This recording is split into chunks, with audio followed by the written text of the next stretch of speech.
Why still there are people, even in the US, who say and declare themselves that they are communists or that they are socialists, at least? Yeah, it's the utopian aspect of it. So there's a hope in human nature, for a leisurely existence, right? So a return to the Garden of Eden, so to speak.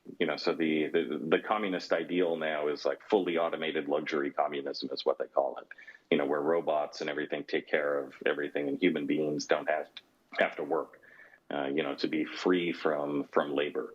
So that's generally, that utopian conception, of a perfect world is one of the things that unites all the different totalitarian ideologies. Whereas classical liberalism has a moderate view of the world, it recognizes that the world will not be perfect, but can be improved. Right. And so then what's incumbent on us is to work to make tomorrow better than today. And that means marginal improvements, but real improvements. And over the course of Western history, that attitude has produced a historically unprecedented level of freedom and prosperity and flourishing for more people. That lowering of the sight, lowering of the goal from the perfect to the better, then, which I understand is important.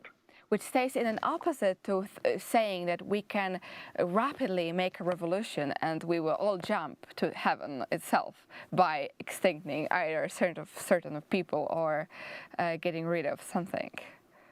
Exactly. So that the revolutionary character of all of these, totalitarian ideologies, because they're rooted in a false anthropology, so that is, they have a false understanding of human nature, they actually can never succeed. And so they always have to scapegoat someone. And so there's always one more, group that needs to go for the project to be finally successful. It's a dark joke, but it is somewhat funny. The communist utopia is always one more purge away. And so this is why these revolutions inevitably end up consuming their own. We saw that, with the Jacobins in revolutionary France. Of course, that's what happens in the Soviet Union. That is what happens, still in China. There's always someone to blame, someone who's sabotaging the effort. And there's never a moment taken to really consider whether or not it might be the theory, it might be the philosophy. So that's why I get annoyed with many Westerners, conservatives, when they say something like communism is great in theory but bad in practice. It's bad in practice because it's terrible in theory. It's false. That's why it doesn't work. So it's false because it doesn't understand the human nature. Yes. Exactly. Yeah. It has a false anthropology, and as a result, what it fails to recognize is that human beings are the kind of being that requires obstacles to overcome.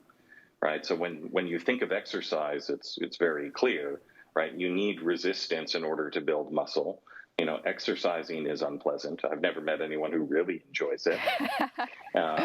But people do it because of what it provides. Education's the same way, right? I mean, this is why I'm so concerned with the development of safe spaces and trigger warnings and all these other things. Education is supposed to be uncomfortable. It's supposed to be psychologically uncomfortable. If it's not uncomfortable, you're actually not learning anything. You're not becoming more capable, in rational thought, in the knowledge that you have, and so it's actually not benefiting you at all, right? So in our mind and in our body, we need things to overcome in order to be better. And that's one of the insights of the classical liberal political philosophy. That's one of the insights of Christianity, actually. That we need to work in order to be better. Well, and so through that work, we become better.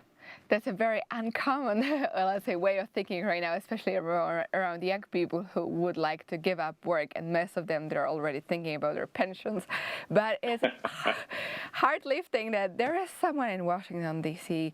thinking in this way, and well, at least some taking care of the rest of the world, that it that there will be platform of free thought and a free way of thinking. So, well, thank you for doing all of this work and sharing this with us here. And I encourage to read all of you, to encourage you to take and read those scholars, along them Dr. Marie Bessette and the classical liberals, which are very much up to date even right now. And again, thank you for watching our show.